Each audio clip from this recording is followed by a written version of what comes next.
Great question, sir. Let me see if I can answer this for you. Certainly, there seems to be some indication that they're being provocative, meaning that they're, in some cases, literally splitting aircraft formations right down the middle. So that's an air safety issue.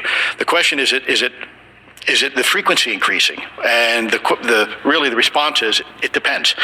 Yes, it's possible that there is an increase in frequency, but it's also possible that there's heightened awareness now, and there's also more pervasiveness of technology out there that's collecting this information and that can record this information. So we're not quite sure yet if it's actually an increase in numbers of these events, or is it that we have better equipment now that to record these things, and we have a better ability, if you will, to analyze these things. And that's my next question. It seems that a lot of these sightings occur near military installations. Do you think that these UAPs are intentionally targeting military installations, or do you think that we have increased abilities to monitor surrounding the military installations?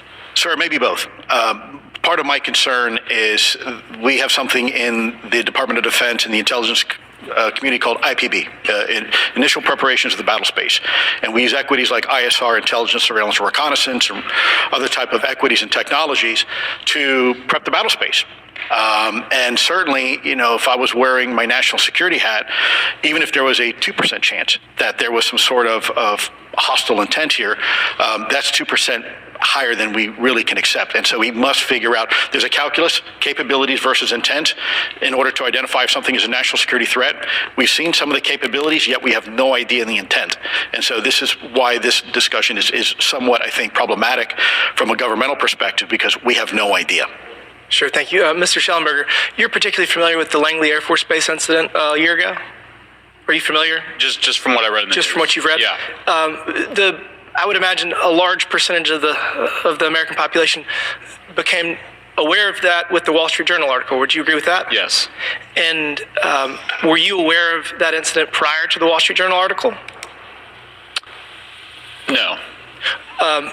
To the rest of the panel, was the Wall Street Journal article the first time that y'all were made aware of what was essentially an over 2-week UAP frenzy over Langley Air Force Base?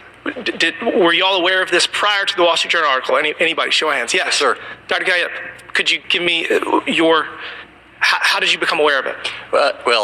A colleague of mine who I referenced previously, Chris Mellon, he wrote an extensive article about this, that there were other incursions of drones over Langley before this, as well as many, many military installations over the last 5 decades.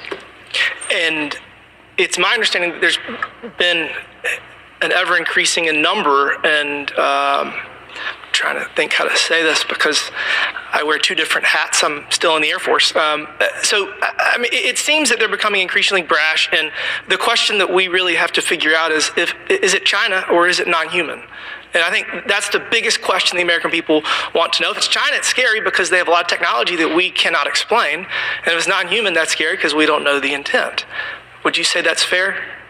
Yes, Congressman. And in fact, I really believe that we should use this hearing as a catalyst to improve and bolster our air defense capabilities and our maritime domain awareness capabilities, because obviously there are holes in it, whether it be UAP of non-HI direction or NHI direction, or, as you say, sir, China or any other adversary.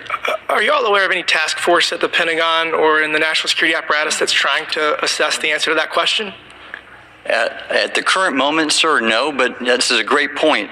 From 2020 to 2022, there was a UAP task force in the DoD succeeding where Mr. Elizondo worked, led by Jay Stratton, who had the first comprehensive whole-of-government approach to UAP, which involved pathways to declassification and to increase transparency, as well as assessing the national security risks of UAP.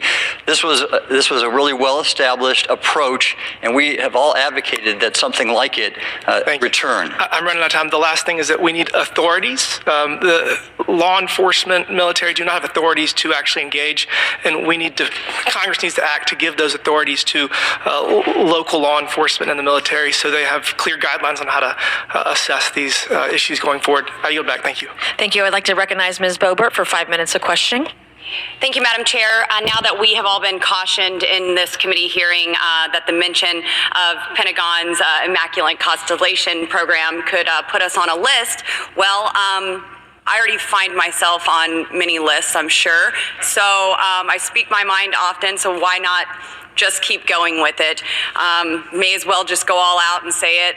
The earth is flat, birds are government drones, and we've never set foot on the moon, and Joe Biden received 81 million votes in the 2020 election. So let's just see how many lists we could get on here today. But Mr. Schellenberger, I wanted to ask you, I think I understand